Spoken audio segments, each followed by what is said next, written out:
Shooter, big deer. I can't believe that just happened. The dead deer. He dropped right where we had him. Yes!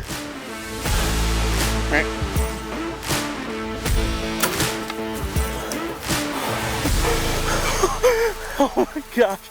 Holy crap. The great Hambino right here.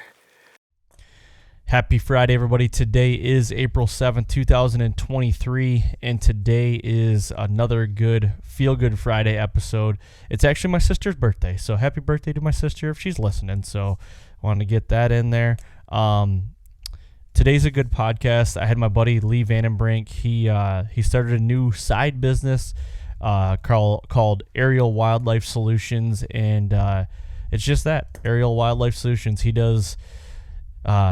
he's going to be doing drone recovery on deer, but that's not going to be the main source of his stuff. He really likes the land management side of things. He's doing high-end maps. He just did one on our farm, and it's really high-end and detailed. And he's also doing like consulting with, a drone and working with land management companies and stuff like that. We get into all that this podcast, so I'm going to keep it high level right now. I don't really want this intro to go too long because Lee breaks it down really good in this podcast, and it's pretty cool what he's doing. Yeah, that I've been kind of following his some of his work on social media, and I've got to see some inside clips from you of what's kind of going on, and when you guys did the podcast and some of the videos and some of the things he's going to be offering is really cool. I think most people, when they think of just the drone recovery stuff, it's just recovery only, where this guy's he's got a lot of ideas on the table, no doubt. Yeah, he's definitely coming, and I should say he's also partnered with my other good friend Adam Rock as well. Adam wasn't on the podcast with us. He had some obligations, but I just want to shout out to Adam as well. They're both doing it. They're filming all their stuff. They're trying to build up their YouTube channel, so go to Aerial Wildlife Solutions on YouTube, subscribe to them, do the same thing on all their social platforms, Instagram, Facebook, and then their website is aerialwildlifesolutions.net, not .com, it's .net. Lee gets into a little funny story about why it's .net because he screwed up when he went and got the domain, and then somebody bought it, and they're trying to make him buy the .com for a whole bunch of money, and he's like, no, I'm not doing that. So is that almost like a little blackmail sort or of something like that? Blackmail thing? I don't know, something. I think maybe. Anyway, Lee gets into it, so it's a good podcast. We're going to rip off some partners here, and then we've got question of the week, so don't forget that. I think we're going to, after this podcast, after Tuesdays as well, so coming up here in the near future, I think we're going to do these partners a little different, so we just don't bulk them up at the beginning. I know they kind of get long and lengthy, but it is, we believe in all these partners, and they believe in us, and it really helps. I'm not going to say it's the only reason why the Fall Podcast goes, because it's not, but it does help. I mean, all this gear, you don't see it, but there's a lot of gear. Headsets, recorders, and being able to travel and go do this, that helps with, the partners help with all that and the money that we can get from them, and we can help them as well, just kind of helping push their awesome products. And hosting fees get aggressively expensive, and it's there every year, and it's not going down. So bear with us on the partners. So yeah, well, and on top of it, for the listeners, some of these have some pretty good discount codes, so you're saving some coin. Yeah, so let's rip it right off. Helix Broadheads. If you use the code FALLHX10, you're going to save money on getting new broadheads. Now, the cool thing about Helix is you can order one broadhead if you don't know if you like it or not. Order one from them, and you still get the same deal, and you can see if you like it. Shoot it and sharpen it. They have sharpeners, so go buy their sharpener as well. They come from the factory sharp, and if you don't want to sharpen them yourself, you can send them back into them, and they will sharpen them and send them back to you. So that's a pretty good deal as well. They offer an FJ4 and an FJ2, so you got a 2-blade and a 4-blade. Go check them out, helixbroadheads.com. Latitude Outdoors. A little biased. I'm just going to say it. But ergonomic, efficient, lightweight, best mobile gear out there. The Method 2, the classic, and the new sticks. I mean, come on. The platforms, X-Wing, Rebel. I mean, let's just be honest here, guys. If you guys aren't running this stuff, you really need to go there and try it out. And even if you are a mobile hunter with a tree stand or something like that, they do offer things like a gear strap or other things that there's in the sticks too that can help you be lightweight and efficient as a mobile hunter in general. We're not pro saddle here. It's just we get it. There's a lot of different types of mobile hunting. Latitude just wants to help everybody. So go check them out, latitudeoutdoors.com. Use the code thefallpodcast for 25% off on some of those awesome items, so you guys can save some coin on that. Exodus, this is a big one. This is the month of April.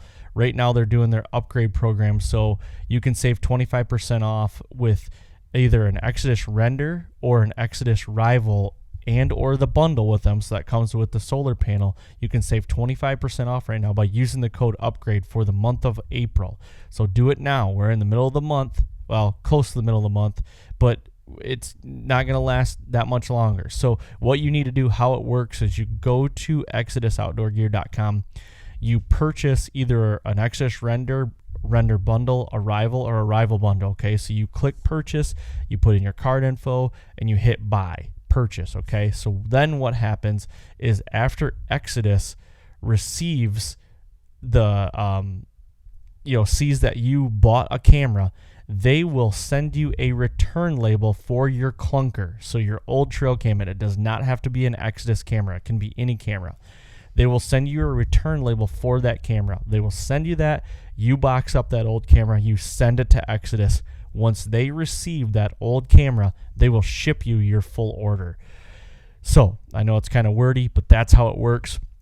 And don't forget, it's coming with the 5-year warranty, the 5-year theft and damage coverage, and the best-in-class customer service. So 5-year warranty on a camera, to me, that's second to none, honestly.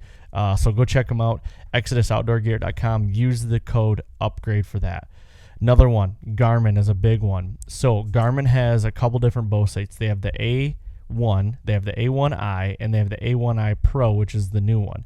Right now, for the month of April, they're doing $100 off mail-in rebate, and you can do this at any Garmin dealer, okay, or you can go to the website and do it. So what you do is you go in there and purchase it, ask for the mail-in rebate, or on the website, it'll have a little spot right there where you can do it. They'll give you $100 off a new site right now. And if you're into crossbow hunting, they have a site for that as well, and you get $200 off on that. So Garmin.com, or go to any dealer, get that $100 rebate right now, or the $200 rebate if you want that as well. So go do that. Buck Bourbon, they were running a deal with the blinds. Actually, I think they still are. So sorry, I'm completely wrong. They are still running a deal with their ground blinds right now. Turkey season in some states is here. Other states, it's almost opening. They have a Rack House 300 plus that is $50 off right now. And then they have a Rack House 150 plus that is $99.99 right now. So both deals, go to buckbourbon.com, check out these ground blinds.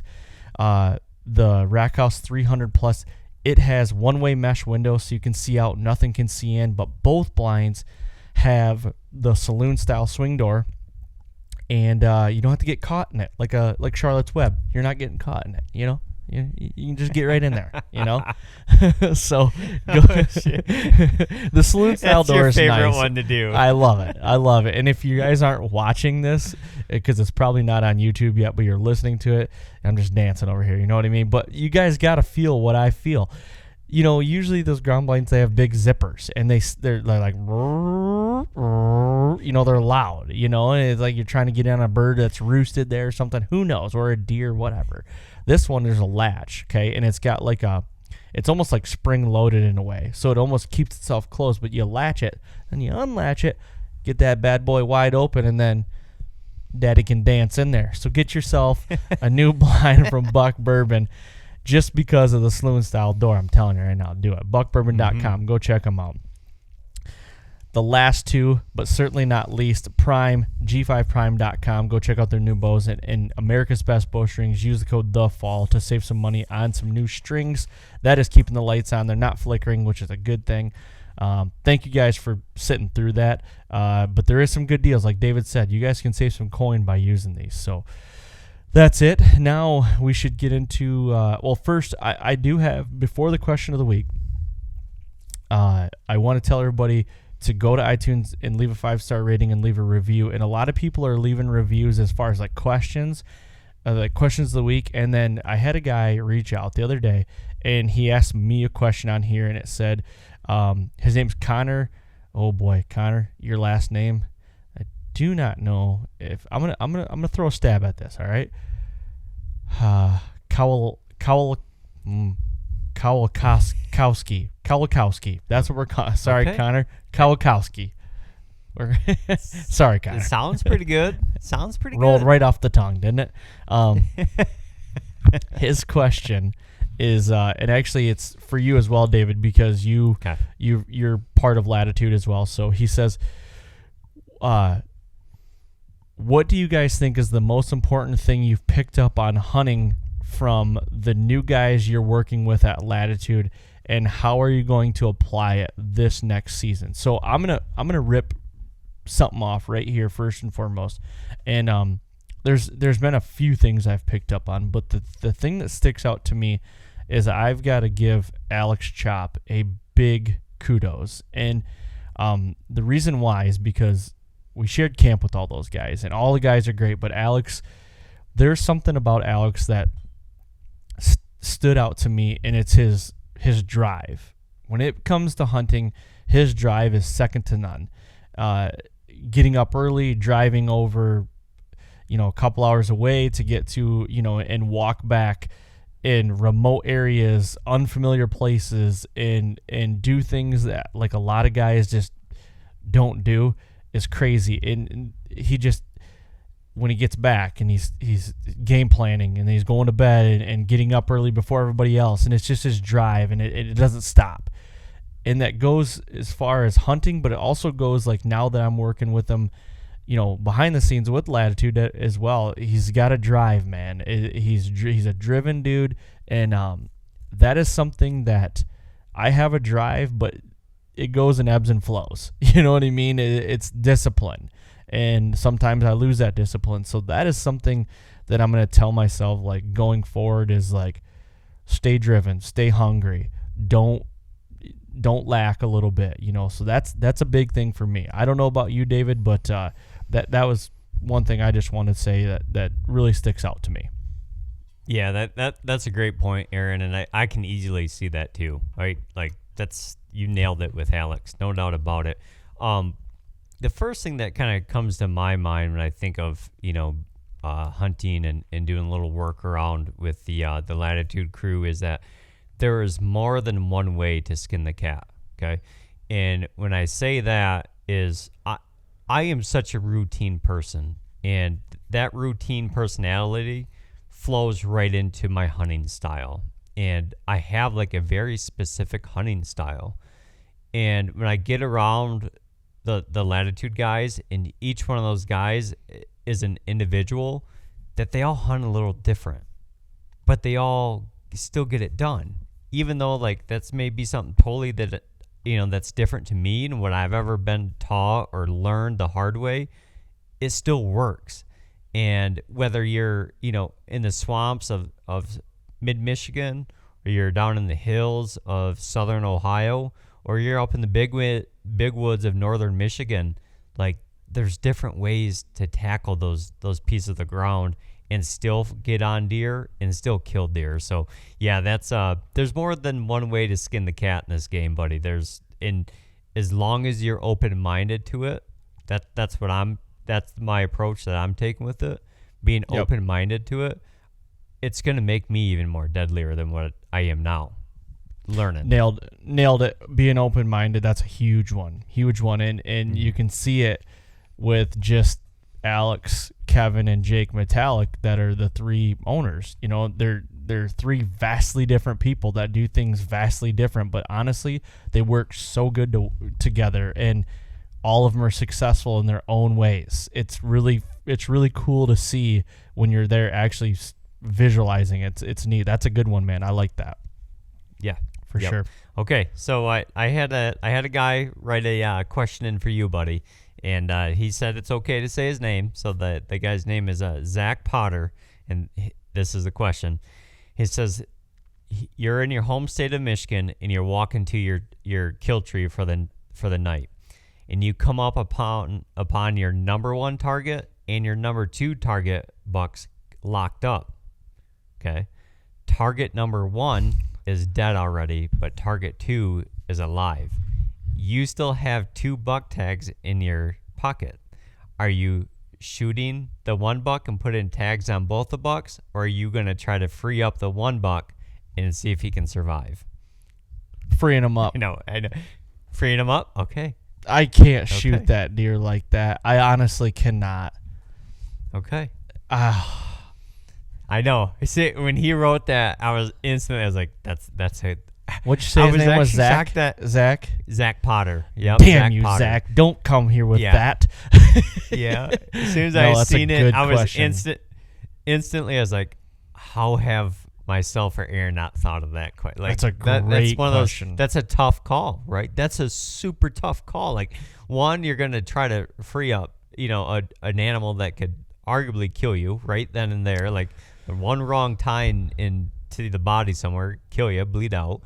One's already dead, but like, because that's how it happens. Like, 2 4-pointers don't get locked up. The biggest of the big in the areas, those are the boys getting locked up. And, one usually always dies. A lot of times both of them die, but like it almost seems like when they do get found, one's already dead and the other one's struggling. But yeah, you ever watch some of those videos and they got a freaking chainsaw and stuff? I'm like, man, that's risky. But yeah, I would be the same as you, man.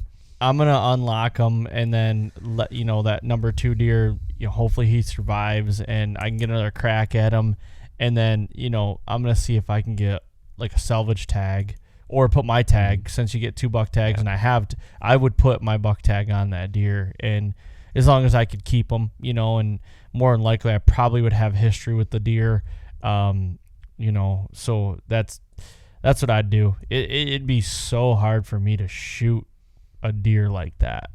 I don't know if I could do it. Yeah, it would be tough. It would be really tough. Yeah. And there's no the honest to God answer is there is no right or wrong answer. Like, that is, you as the hunter in that situation, you do get to make that decision. And I don't know, man. I could see guys definitely shooting it, and I could see a lot of guys like, I think like what your answer is. Like, I think that's kind of like the, how you say it, like the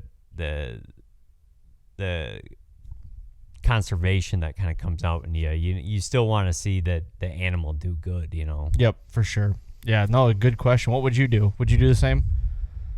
I would. Yeah, I would do everything I could to get those deer unlocked. Like I feel like in that situation it would have to be like going back up to a farmer's house and getting some kind of equipment to get them undone. And honestly, if I was able to be successful getting them undone, I think at that point, like if you're talking like I said, these would be 2 really big deer, and the one that if you had a lot of history with, and he's the reality is he's big in size, I would have no problem just putting a tag right on him. I wouldn't even worry about trying to let's see if we can get a salvage tag, 'cause I still want my 2 tags. I'd be like, no, he can have my tag. Yep, same way, man. That was a good question. Everybody, if you're listening to this, keep submitting those questions. You can go to iTunes and submit them in there in the comment section, or you can hit David or I up in the in our Instagrams and stuff like that. We want all these questions. So thank you guys very much for doing that. And also go to iTunes, leave a 5-star rating, leave a written review, and do the same thing on Spotify. It helps in all the rankings and helps get the more word out there about the Fall Podcast. So thank you guys very much. And I guess we'll get over to this interview with Lee and I, and hope you guys have a good rest of your day.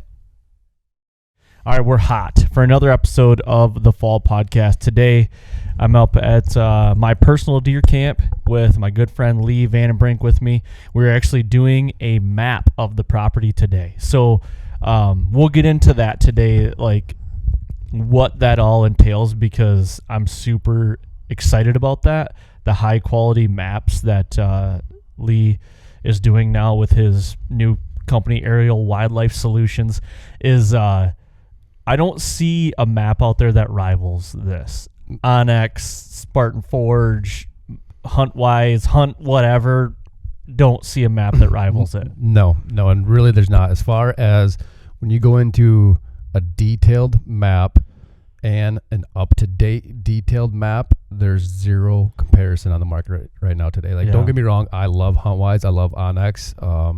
They serve a purpose. They serve a great purpose. Yes. But if you are a landowner or have a piece of property that you continuously hunt for years and you want a high quality map, I promise you there's nothing that compares to the maps that I'm creating right now. Yeah, it's wild. And we're going to get into it today on this. We are going to have a couple breaks just because the drone is doing its thing. So every 20 minutes, Lee's got a reminder to have to go check the remote and swap batteries. Yeah, the property's 218 acres, so it's going to take like 2 hours for it to do.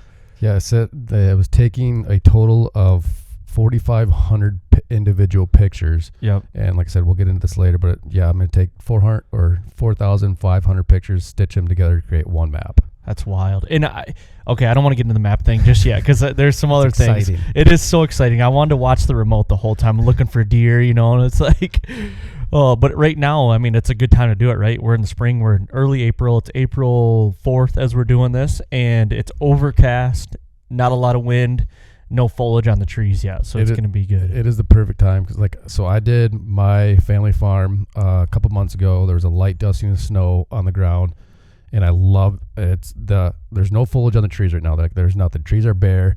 I can literally see deer tracks on the ground from my map. And it's yeah.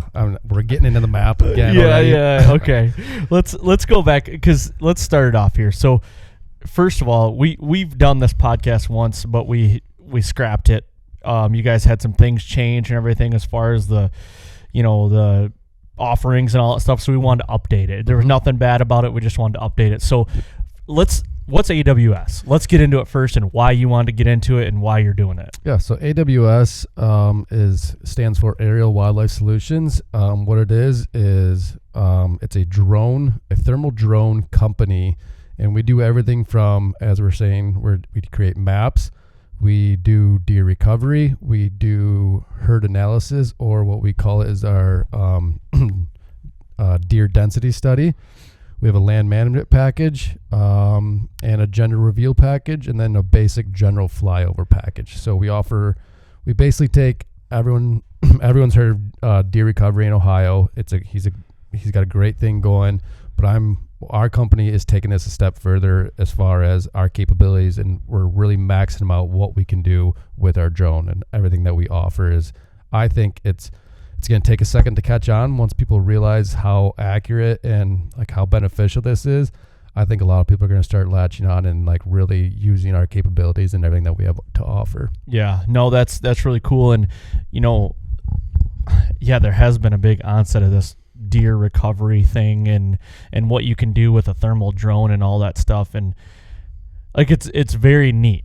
Like there's a lot of benefits to it. I really like the approach you're taking outside of the deer recovery thing, because the land management side is something that I still like to do. You know what I mean? And I think a lot of people like to do.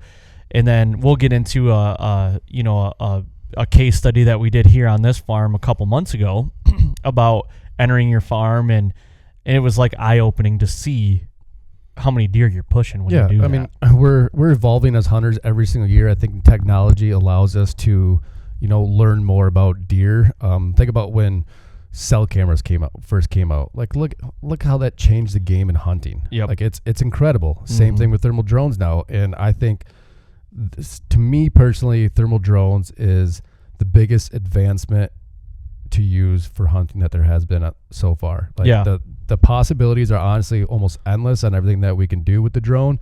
Like example, like when we did your farm, what's the best way you never know how you're entering your farm, how many deer you're blowing. Yep. Well, a couple of test studies and with the thermal drone, and we know exactly what's happening. It's truly incredible. And I think a lot of people are going to be, like I said, there's a little, how do I want to say it? People are going to be nervous about it and not really understand it totally, and think just like anything else, stuff can be used for bad. I totally get it. But when you use it for good, you're going to have good results. And I think people are going to really enjoy seeing everything that we're offering. Yeah, have an open mind, I would say. Yes. Before you're just going to discredit. Because I know a lot of people that were like, that's like even the cell cam thing. I don't want to go down this freaking road, but people are just, cell cams are all bad. It's like, don't even touch them. It's like, nah, it's not. Like if they're used bad and not the right intentions, then yes, you probably shouldn't be using them. Yeah, agreed. So I can definitely get it.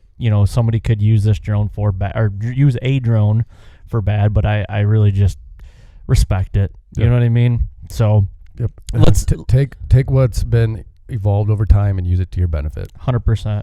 Let's get into that case study that we did out here. So that was in January, I believe it was. It was after season. I know it was cold. No, there was snow on the ground. It wasn't January. Must have been like February. Maybe February. Anyway, it was after season. It was colder than crap.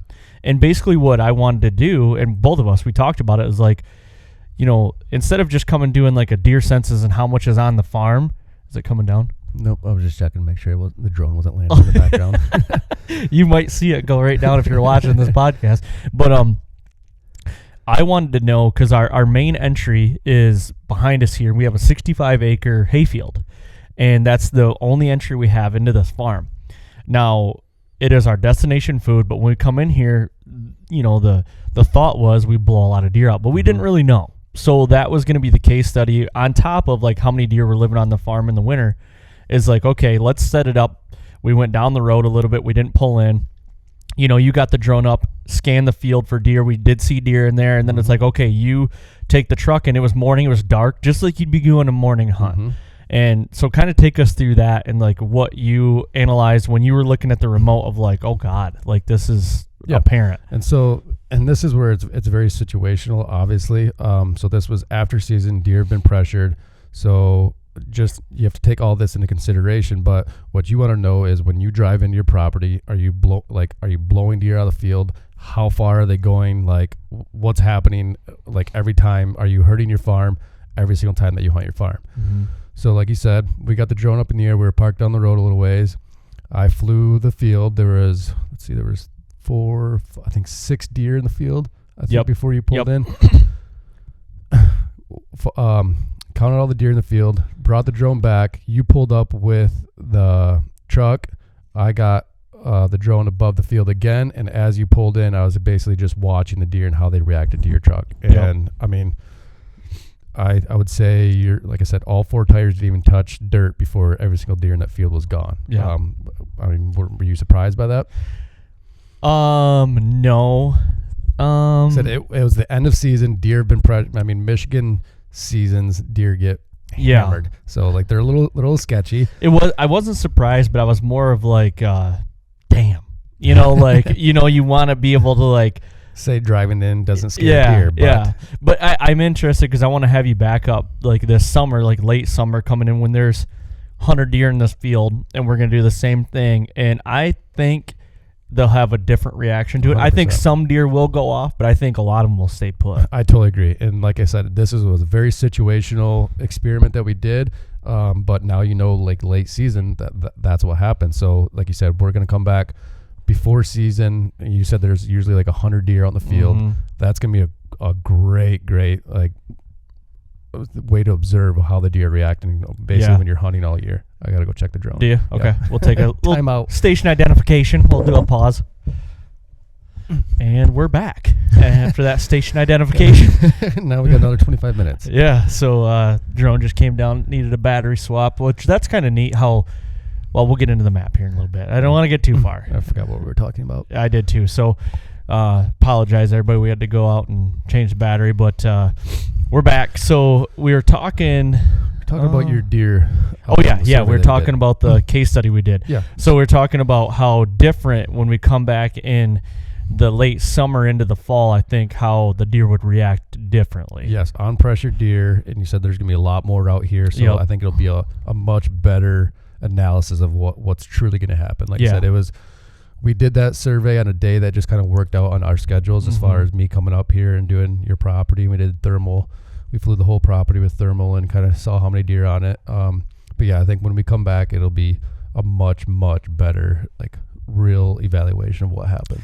Yeah, and one of the big things I wanted to get out of that was, and I like how you and Adam Lee's got a partner, Adam Rock, also, and he's not here today. But the one thing I wanted to get out of it too, and how you guys think like managers also, and you guys know deer hunting really well. You've been doing it a long time on a high level, so you guys are interested in a lot of that stuff too. So the one thing I wanted to get out of it is we have 2 cedar swamps on this property, and we have a little bit of thermal cover, but it's not thermal cover that I think really holds a lot of deer in the winter.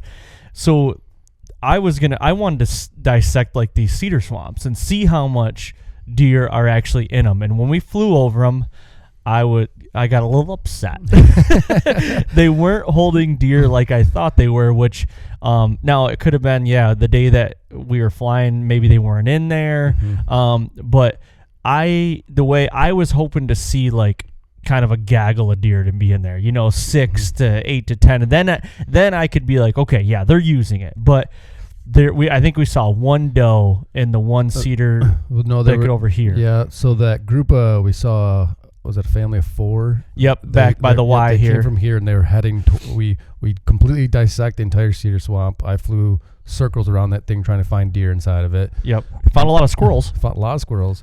No deer inside of it. And as we were leaving it is when we picked up those that group of 4 doe, and they were heading to that. By that time, we spent enough time on there where you wanted to see other parts of your property, so we kind of just watched them for a little bit, how they went through your woods. They were heading right towards the cedars, and we went on and continued flying the rest of your property. Yeah, and it could have been too a case of like they were just out grazing and then they're going back to bed for the day. I mean, that probably honestly was what they were doing.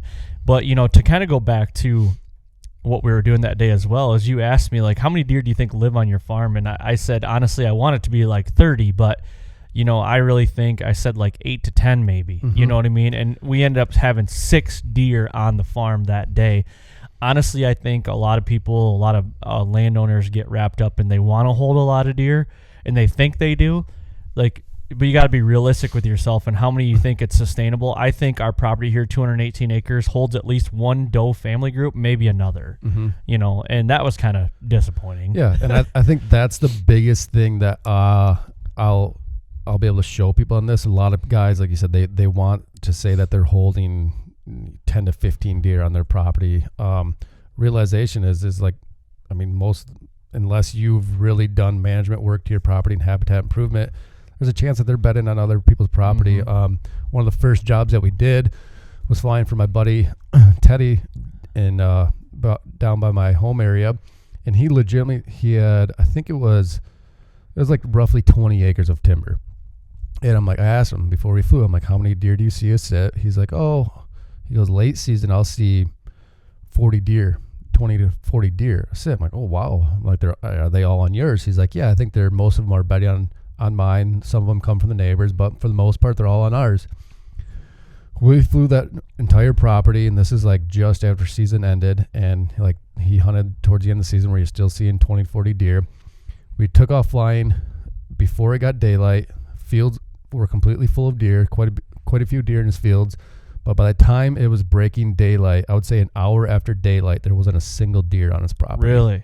Not a single deer out of 40 deer. Not on his property at all. Not on his property at all. Wow. Oh, actually, no, I take that back. I found one deer that I'm pretty sure was a buck. It was tucked really hard underneath of a cedar tree. I ended up finding one deer that was bedded on his property. The only thermal cover that he had as an entire property. It was one cedar tree, and that deer was tucked like way underneath of that. Wow. Yeah. And so then he goes to ask me, he's like, well, I thought that they were all about mine. I'm like, well, you look at your property right now from the drone, you look straight down. I mean, there's zero, like, I'm sure in the spring this is completely canopied over.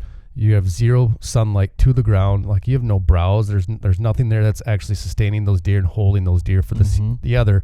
They're going through your property to get to the fields to feed at night, but your property can't sustain the deer to hold them throughout the winter. And because they say like a deer, what is it, like it's over 60% of the deer's food comes from browse. What I've read is 40 to 60% is woody browse. Yes, is what that is. So for a deer to bed down on your property, you need to have that browse for them to bed there and sustain the nutrition that they need. He didn't have that at all. So it was all the neighbors. All the deer were, like I said, going out into his fields at night in the morning, but then they would just work their way through his property, and his property didn't hold it held one deer. Well, and that's the same kind of thing here on a bigger scale. We've got 218 acres, like I said, but we've got a 65-acre hayfield that is a destination food, okay? And the reason why I think like one family group or two maybe that live here is because, I mean, they're going to pick out some areas, but they're also going to kick out the bucks that, you know what I mean? Like the mom's going to kick those bucks out, and they're going to kind of take over the area. So, but this is just a big passerby farm. You know what I mean? And now what I'm really excited to see from this aerial map that we're doing today is that 2 or 3 years ago, we did like a hard cut. So there we logged off a lot. So that is in turn, we've walked through it and everything now where the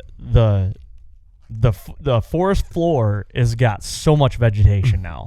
And in this fall, we could see a direct correlation of like, the deer are spending more time here now. You know, I don't know how many times my buddy Austin would hunt up here right on the clear cut and how many bucks he's seen in the rut or even in October. He's just like, dude, they're everywhere. You know what I mean? And we usually don't get that, you know, it's pretty hit or miss. So that's really cool to see because now the next question he probably asked you was like, what do I do now? Exactly. Yeah. And so that kind of falls into our land management package. So we'll just want to just dive right into the packages here. Go right ahead. So our biggest, our best, our most advanced package that we offer is our land management package. What that entails is we come to your property, we create a map of your property like we're doing on yours right now. So you have a map that you can print off any size you want, 3 foot by however big you want the map. Put that on the wall. What I like to do with my personal one that I created, I put it on some cardboard, glued it to cardboard, and you can put pins where all your tree stands are and whatever you want to do. So we make a map, print it for you, give that to you. We also fly your entire property with the thermal drone. We identify bedding areas. If you have food plots, if you want to know how many deer are using your food plots at night, we count the many deer as you want in the food plots. We take footage of those deer. We take footage of a deer that we find bedded on your property. We take everything that we see, we take footage of. And then at the very end of this, I take all that information. I tell you how many deer were on your property, how many deer were on your property before dark and compared to how many deer were on your property after dark, how many deer are bedding on your property, how many deer were feeding in your food plots. I'll give you all that information via, it's like a KLM file. I think it's for Google Earth. I send that to you. And basically, if you take that file that I send you, put it on Google Earth, I have highlighted areas with links to the footage of deer actually bedded on your property. So for example, if we did this property here, I'll create this map, I'll send it to you. You can open this link via Google Earth Pro on your desktop. On there, I have links to every single deer that I saw. So if you weren't able to show up with me that day, you see firsthand exactly, okay, this is where the deer were bedding. I gave you footage of that deer bedding on that piece of wherever that was on that at the exact spot of that property. It's pretty incredible. It is. So to add on to that, we take that a step further and you say, okay, there was only 5 deer on the property. How do I get more bedding, or how do I get more deer on my property? We are partnered with a land management company where you have 3 options with them. After we're all said and done, if you want to take this to a step further and really increase your habitat improvement on your property, you have 3 options. 1, you can do a 2-hour Q&A session with a full-time professional land manager, the guy that I wish I could offer this right now, but he knows way more than I know. So he does it for a living. He does it for a living. So a 2-hour Q&A session. They look at the map that we created of your property via Google Earth. He has all the information that I give you. Deer were bedded here. There was 3 deer bedded here. There was 7 deer in your food plot here, but by daylight they were gone. He has all the information, and you guys break down your property just for 2 hours. You can ask him anything you want about your property, as far as like, should I hinge cut right here? If I hunt right, if my tree stand, should it be right here? Is my food plot like too open around the edges? Do I need to create some more brush around the edges? Anything you want to know about your property, you can sit there for 2 hours and ask this guy and pick apart his brain for 2 hours. One step further is he comes to your property and actually walks it with you and sets it up. I'm not going to go into detail what they do exactly because it's a lot, but he'll basically how they break down your property is incredible, as far as they place ribbons everywhere on your property. Like, okay, this is where the deer trail goes. If you put bedding here, the deer is going to come this way. This is where you should put your stand, blah, blah, blah. They break it all down. They'll even show you how to do a couple hinge cuts if you want to. They'll spend a whole day on your property. Wow. Then one step further is they go and do the work for you as well. So God, that's crazy. It's a very large package. It's how we work it. It's based off quote on exactly what you want to do with your property. Okay. And it all starts with us flying your property with a thermal drone and getting your current property state right now as it is. Like, this is what your property is doing now. You do all the habitat work. We can hire us to come back and we can show you like, wow, this is actually working. That's crazy. And you talk about, I want to go back to when you were like, for instance, if I get footage of a deer bedded, let's say it's a buck bedded in this area, what I want to know as a landowner, if you do that for me, it's like, okay, what way was the wind blowing that day? Why is he bedded there? Is it a wind specific bed? Is the wind blowing over his back? Is he watching this area? Why is he watching this clear cut? Why is he watching this doe bedding area? Like, that's the information too that you're able to give them of like, this is probably a buck bed every year. It might not be his bed, but it's a good buck's probably going to use this, and this is why. X, Y, and Z. Like, that's huge. Yeah, absolutely. And if you talk about doing, again, it's very situational on what the landowner truly wants to know about his property is, especially that breaks it down of like what time of year we want to fly it. Yeah. You want to know the best information of your property during the fall. Let's wait till November or late October when the leaves start coming down a little bit. Early November, the deer are starting to get rut. That's when most people are hunting and in the woods anyways. We provide you all that information that time of year. That's going to carry on for years. And that's valuable information. You could be finding deer in spots that you've overlooked on your property this whole time and you've never hunted, or the deer bed there and you walk past them every single time and blow them out. Like, it's truly amazing information that to me personally, I don't think there's any other way you can get this data. Like, don't get me wrong, trail cameras are great. I use them, but they only show you what's walking in front of that camera 15 yards. Well, and it's just another tool in the toolbox to couple with trail cams and stuff like that. Okay, you're getting historical data on this certain camera, then why is it? Okay, let's get the drone up and let's figure it out. Or, you could always go walk the farm too. That's, boots on the ground doesn't hurt. I will say there might be some guys on here like listening to this saying, well, what if I want like topo lines on it? First of all, before Lee answers this, my whole thing with this, the quality of this map, if you do it at the right time when there's no foliage on the ground or on the trees, you can see all the terrain. 100%. You can see the hills, you can see the hubs, you can see the bowls, whatever. It is wild what you can see on this thing. So basically literally picture yourself. I'm sure at this day and age, everyone's like seen drone footage, seen how good it is. Or flew in an airplane. Literally, imagine flying tree line. Fart clock. Oh, the fart. we have a clock. It's been here for 20 years, and it's got like people around it. Every time on the hour, it'll fart. And it's just like different fart sounds. One out. I'm like, my goodness, I don't even feel that. We used to always have to do this. So yeah, imagine flying on an airplane literally just above tree line level. That's exactly how these maps like look at the end and when they're all finished. It's like you're standing on top of the tree looking down on your property, and you got that across the whole property. I love it. Yeah, train lines are great. I know I will figure out a way to integrate those into the map, But I mean, honestly, I don't think most people, after they see the quality of that these maps are, will have a need for it. Yeah.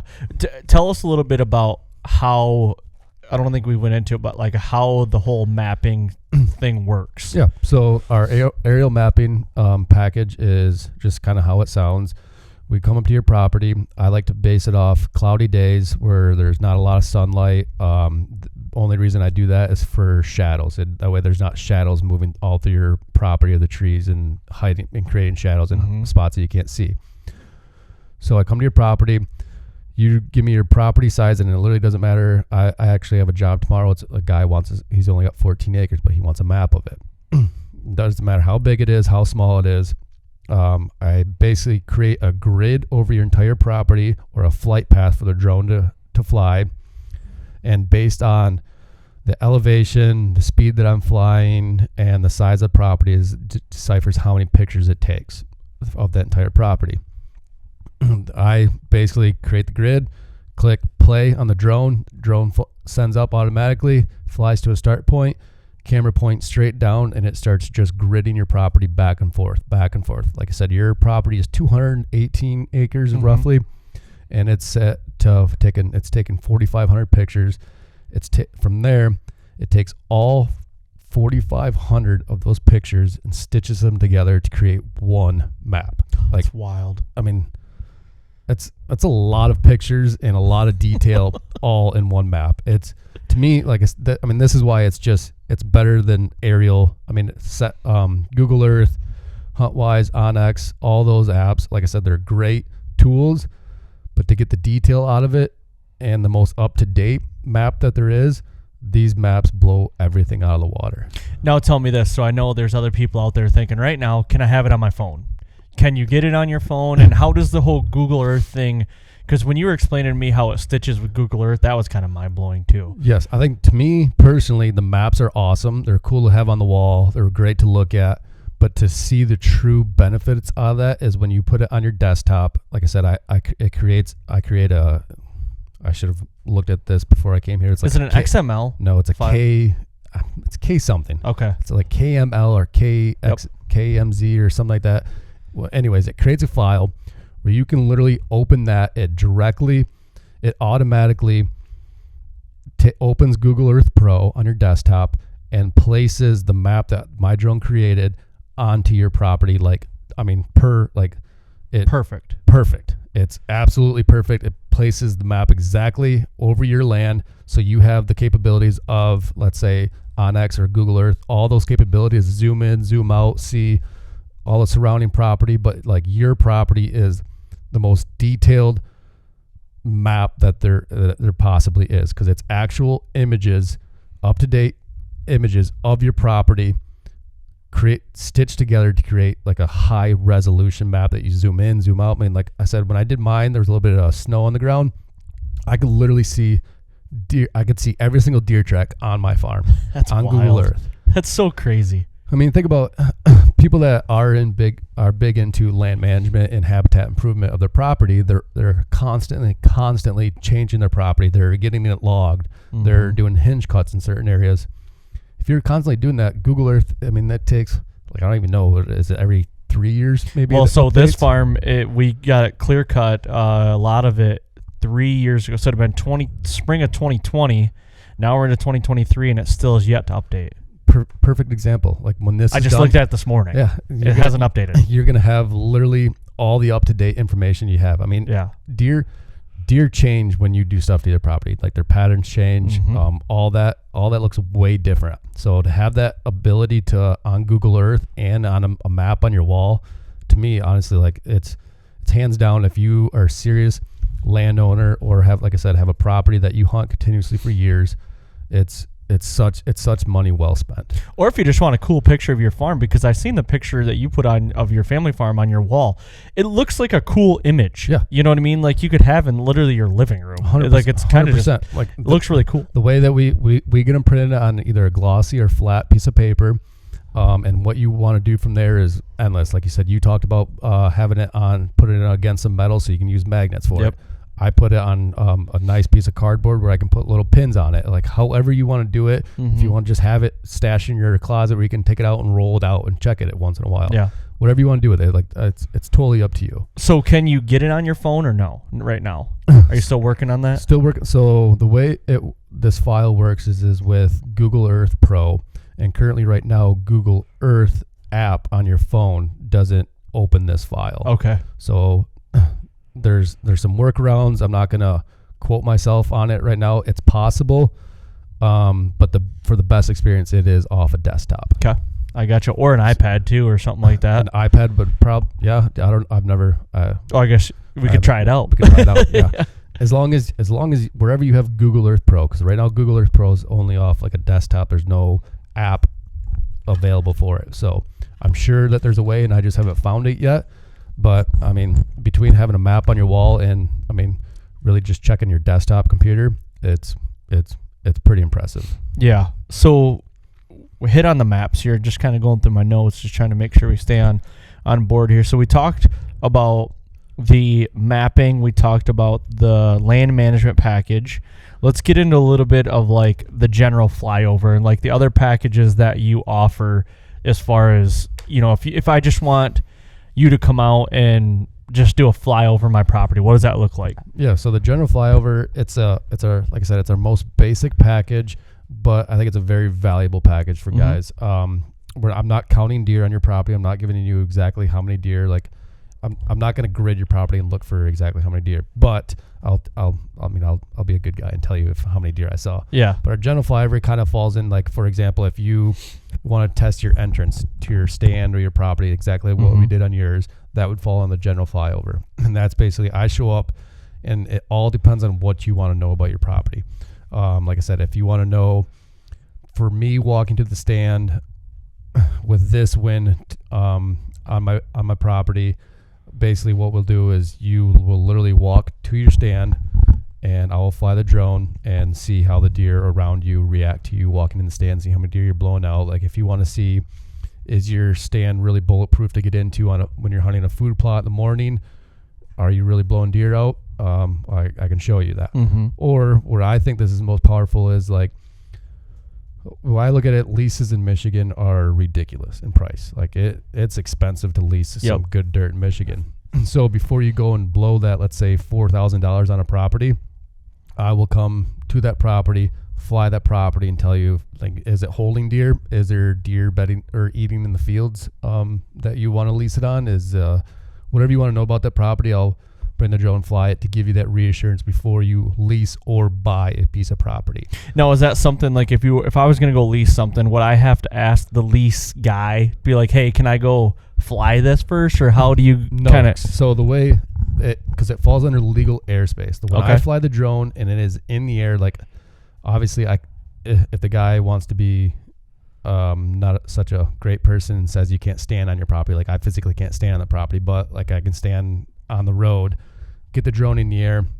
When the drone is in the air, it is in legal airspace, and nobody owns it. Nobody owns legal airspace. It's no different than you getting a helicopter and flying from your house to, let's say, your downtown local market. Yep. Any property that you fly over, you're not trespassing. Okay. So I can fly legally anywhere in the world. Obviously not next. There are airspaces that you can't fly in, but I can fly over anyone's property legally. Now, the way that I would approach it is I would ask. Yep. I would. I don't want to. You don't need to step on people's toes and piss come off anybody on a off. bad start. Yeah. But I can legally fly any piece of property. Okay. Because I'm above legal airspace. Not saying I go and fly every single person's property.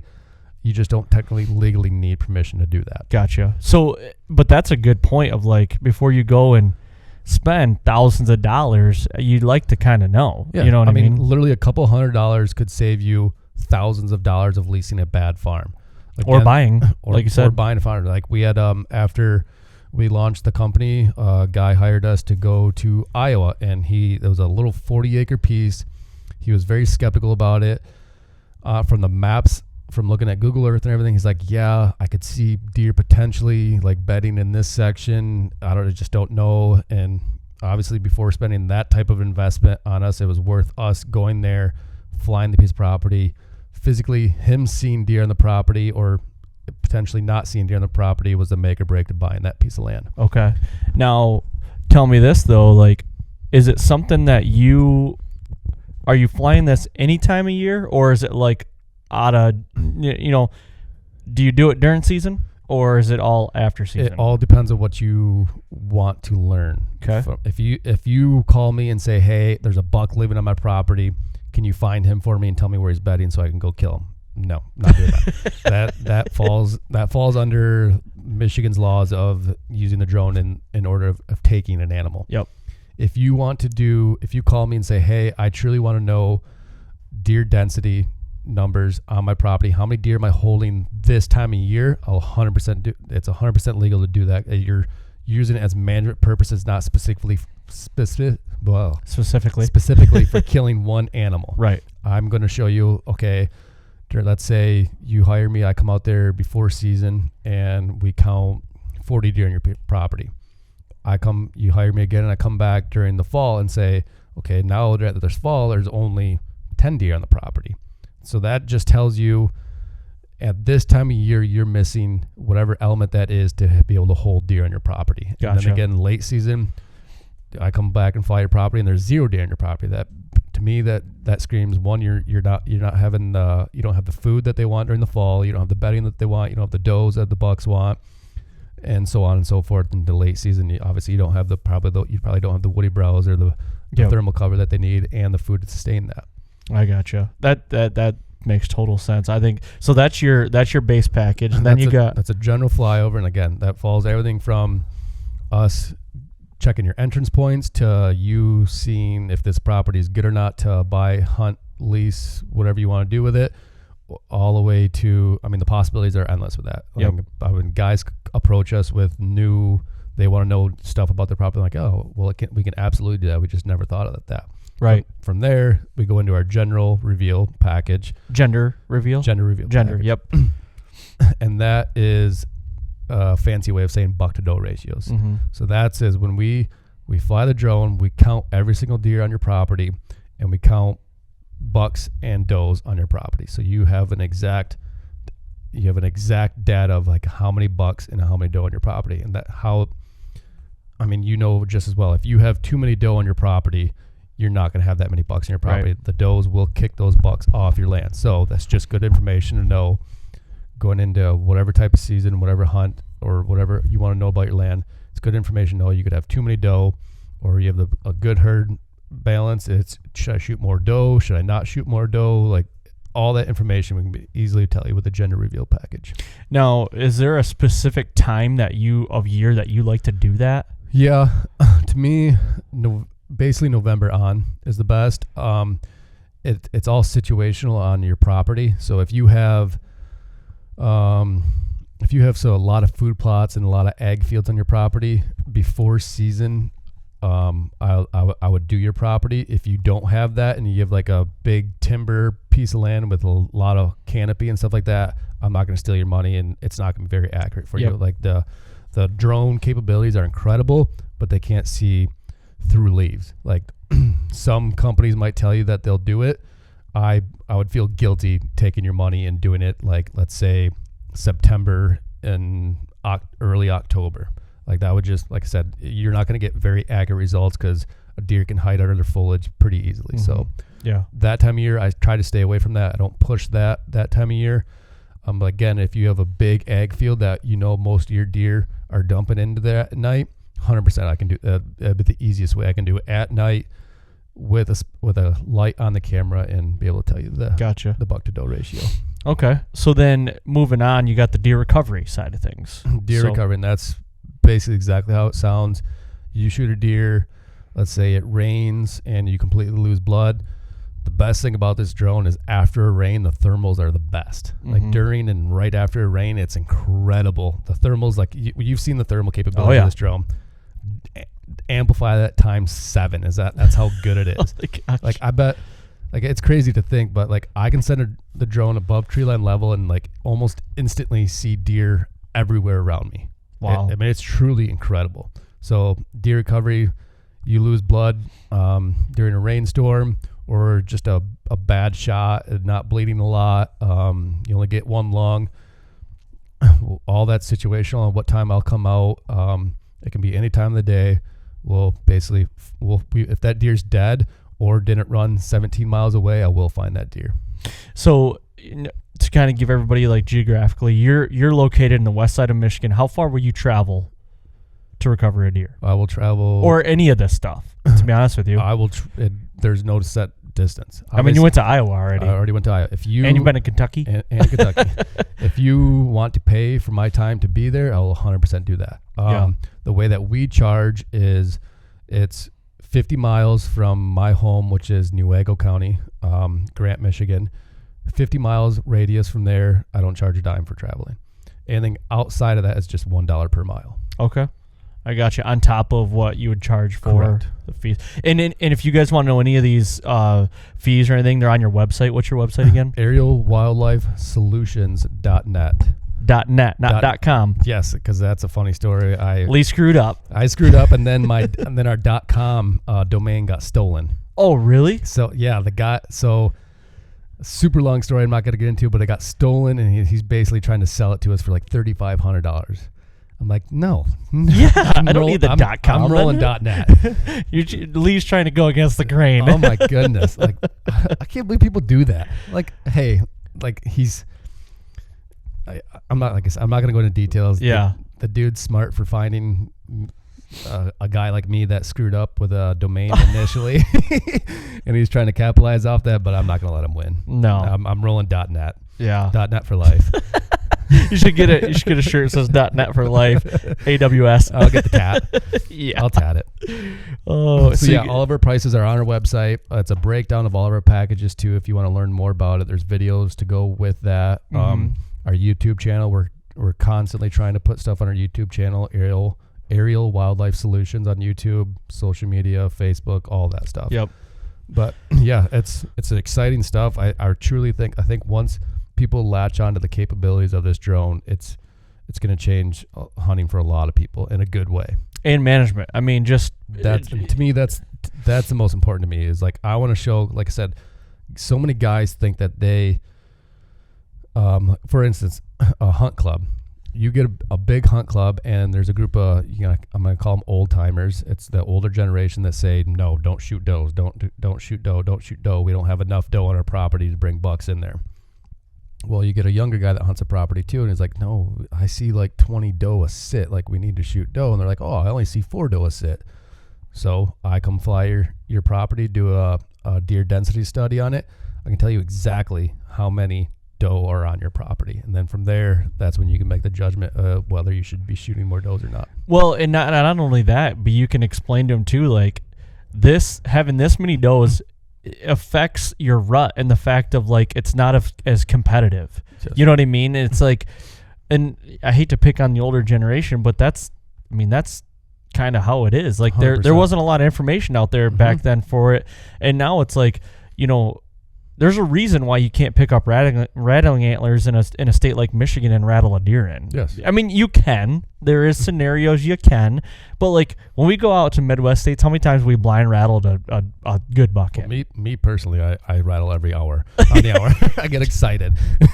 Just yeah. But no, like I hunted Iowa this year, and rattling worked great. Like, I love it. I was so close to killing a big 8-point by rattling. It didn't work out. Well, and that's how I first laid eyes on the Hambino when I was hunting him in Iowa. I blind rattled, and he came out of the corn like it was a combine coming out of there, and it's just something that doesn't really work here, and that goes to the effects of does, because the competition, like, why would a buck leave this doe, or not even leave this doe, or go check out a fight that could be happening to, when he's got other does over here, he doesn't need to go fight for that doe.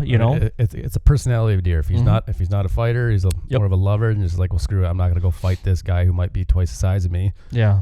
If I got 5 doe over here that I can breed, but yeah, I mean, and again, like, if you have, I don't want to tell people how to manage a property. That's not my line of work. I have my opinions and whatnot, but I mean, if you have a 40-acre piece of land, and you have let's say 20 doe bedded on your 40 acres, the chances of a mature buck bedding on that property are very slim. Mm-hmm. A property can only sustain so much value for deer. It can only sustain so much nutrition needs. It can only sustain a herd size X amount. Mm-hmm. If you have all those doe on your property and you're not shooting doe and your buck to doe ratio is way balanced off, way thrown off, a mature buck won't bed by those group of doe because there's just that added pressure of competition for food and everything. He's going to go find his own spot. Mature deer, in my opinion, are kind of like guys that like to hang out with themselves and do their own thing. Obviously, they can bachelor up before season, but during season, I mean, you have 40 doe bedded on 40 acres. Chances are you're not going to have the bucks bedding on your property. Right. Yeah. That's a good point. So it's just stuff like that. Like people who, like I said, trail cameras are great, but they only show you so much. Yep. And with my drone capabilities, I can show you exactly what is happening on your property. And from there, however you want to take that knowledge and do with it what you will. Yes. No, I like that. I think we hit the whole gamut here. Did we miss anything? You got anything to touch on? No, we just got our packages, the maps. Right now is the best time to do them. Honestly, if you own any land or hunt any land that you plan on hunting for years, I truly think that these are worth it. And I mean, like I said, it's the most up-to-date and the most high-resolution, detailed map that there is on the market, 100%. And anybody that wants to know more, get a hold of you, how do they get a hold of you to do this? They can reach out through me through the website, aerialwildlifesolutions.net. Yeah. Shoot me an email, aerialwildlifesolutions@gmail.com. Social media, direct message me, any way you want. My number's posted all over every single platform, so you can call me directly. However you guys want to do it, I will be as fast as possible in replying to you. Like I said, this is the best time of year where I'm really pushing the mapping. Deer densities, it's take it or leave it. It's kind of not relevant this time of year, right. So I wouldn't push that on people. But the mapping, this is the time to do it. Cool. Well, I'm going to get this episode out like here in the next couple days, so it's relative and people can hit you up hopefully from it. Yes, so. yes. Like I said, I will come anywhere. If you're out of state, you're maybe not worth me coming out there for a map, but I'll do it. Yeah. But I mean, if you're anybody that's listening in Michigan, honestly, I bet my prices are cheaper than I don't even know what like a Huntera map. I don't even know what those run. So I have one, and I bought it years ago. Gosh, when they were like new, and I don't even want to say it was a couple $100. Yep. I do know that for sure, but that was I couldn't go any bigger once I was wanted to go bigger. So the map's kind of smaller, but when I wanted to go bigger, the price went up on it. And I'm like, so I don't even know what they run now, but still, like I look at that Huntera map, and then I look at the map that you have on your wall of your 40 acres, and I'm like, nothing against Huntera. It's got great mapping for what it is, but like it's just a satellite image. It's just a satellite image. It's not up to date. And I will say, like, there is a satellite image on a certain app, like a hunting app, like mapping app, that still to this day, it's the third year running. My farm at my house, it has a cloud over it still. It's literally got a cloud over like the core of what I hunt. And I'm like, this. So I immediately deleted the app, and I was like, asked for my money back. Yeah. And I'm like, what the hell? Yeah. I don't need that. We're not getting any clouds in this. So, jeez. Nope, I'm below cloud line. Yeah. So, well, cool, Lee. Thanks for doing this, man, and thanks for coming up here and doing the map. But yeah, if you guys want to get a hold of Lee, go to the website, check that out. .net. Yeah, I'll put a link in the show notes too, so you guys can follow that link to the website and hit him up. And like Lee said, we're not in green up at all yet in April. I mean, the grass is getting greener, but I would like to think here in the next 2 to 3 weeks we're gonna start getting green. Yeah, you'll start getting buds, but for like, I bet that I got a solid. I would like to think that I have a solid. I mean, when does the leaves really start popping here? Like late May? Yeah, probably. So I have till late May to get like the full. I obviously can do your map any time of the year, but to see like literally the ground on your map and potentially deer trails and all that, I would say till late May is probably the best results. Obviously, again, I can do it any time of year. You just have to be okay with having like foliage on your property. Yep. Cool. All right. Thanks, guys, very much. So please go to iTunes, leave a 5-star rating, and leave a written review. Also, go to Spotify, do the same thing, and we'll be right here next time on the Fall Podcast.